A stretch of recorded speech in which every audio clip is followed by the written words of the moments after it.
Hi everybody, welcome back to Adoniya Academy. This is a much requested video and I know it looks quite simple to make, but there are a lot of small tips which you have to keep in mind while making the perfect cake pop or cakesicle. So let's get right into it. If you're new to my channel, please subscribe and hit the bell icon so that you get notified every time I upload a new video. Also, don't forget to share this video with your baker friends and hit the thumbs up to give it a like. Use any favorite cake or cupcake, leftover cakes and cupcakes which are just about a day or two old. They also work perfectly fine, and this is a perfect way to use up leftover cakes or cupcakes, whatever you have. So I'm just using 4 cupcakes here, and we are using some dark chocolate ganache. Now you can use white chocolate, you can use buttercream, you can use milk chocolate ganache, whatever you work. So this is the American buttercream I have, but I would prefer, I'm making chocolate cupcakes today, so I would prefer to use dark chocolate ganache. So the quantity of how much ganache to how much cake you need to use, I'm going to put everything in the description box below. So mix the frosting and the cake nicely. So make sure to crumble up the cake well and mix it with your frosting so that you get like a nice dough.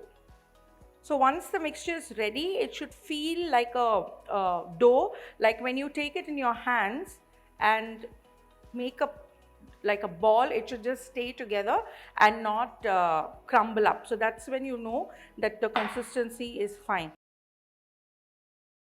Okay, so this is our dough ready. Now you can make cake pops. I'm taking about approximately 30 grams of dough in my hand. Now the tip while making cake pops is make sure you give enough pressure and roll it into a very smooth ball. If you take a little trouble now and make sure there are no cracks, then this is the first step to a smooth cake ball.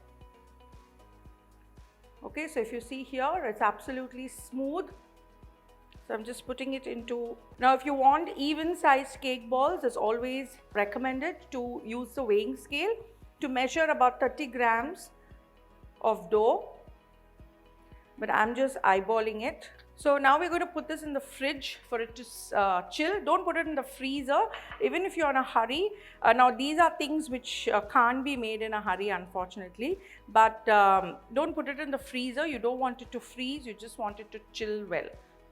I have some milk compound with me. Now you can use pure chocolate as well, but since it's hot here, compound works better. Chocolate needs to be tempered and things like that, and already the ganache and the cake is so yummy, and the ganache is made out of pure couverture chocolate, so I didn't want to take the extra hassle of working with pure chocolate for coating. So we use compound. You can use dark milk or white compound. So I'm just using some milk compound here. I'm going to melt this in the microwave and then come back and show you what we do with this. So they have been in the fridge for about 10 minutes, so they're kind of hardened. Okay, so I'm just going to give them one more roll. I'm going to take my cake pop stick. These are also called as lollipop sticks. Okay, and gently insert it and put them on a parchment paper lined plate or tray. Now we'll put them again in the fridge for about an hour until it's completely set and hard. So our cake pops are set well in the fridge. They are nice and hard. I have some melted white chocolate and some melted milk chocolate which was remaining from before. So now a small tip is, to this melted chocolate we're going to add about a teaspoon. So this is about 250 grams of chocolate, and I'm going to add about 2 teaspoons of neutral oil. Now what this does is it prevents the chocolate from setting hard immediately, and so your cake pops don't have that cracked chocolate shell to it, which is a most common problem. So This oil will help the chocolate set slowly and not freeze immediately. Now there are many ways to decorate your cake pops, so I just have some sprinkles here. You can use anything. So what we're going to do is we're going to dip these cake pops into this melted chocolate. Now make sure your chocolate is not very hot. Now if your chocolate is very hot and the cake pop is very cold, that could also lead to cracks. So I'm just taking the cake pop and dipping it, give it a little twist.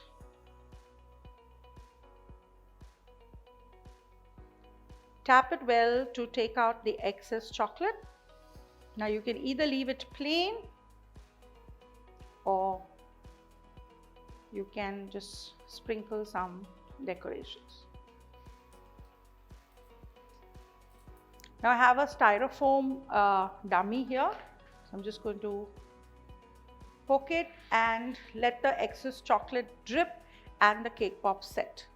So we'll do the same thing for this one. Make sure you work in a cool room and not, the room is not very hot, because then your cake pops will start melting and it'll be a disaster.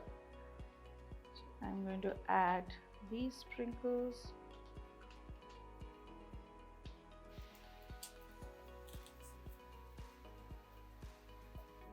Now for this cake pop, I'm going to take some time and make sure all the excess chocolate drips out.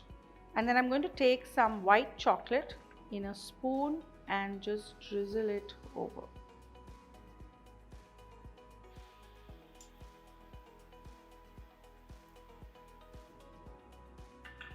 And before this sets, you can just add some sprinkles.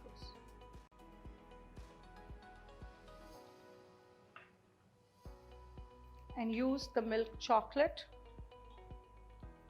to put some drizzles.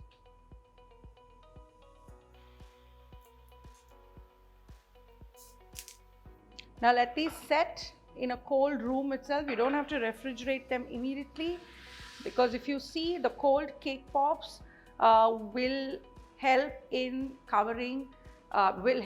setting the covered chocolate. These are already set, and your beautiful cake pops are ready.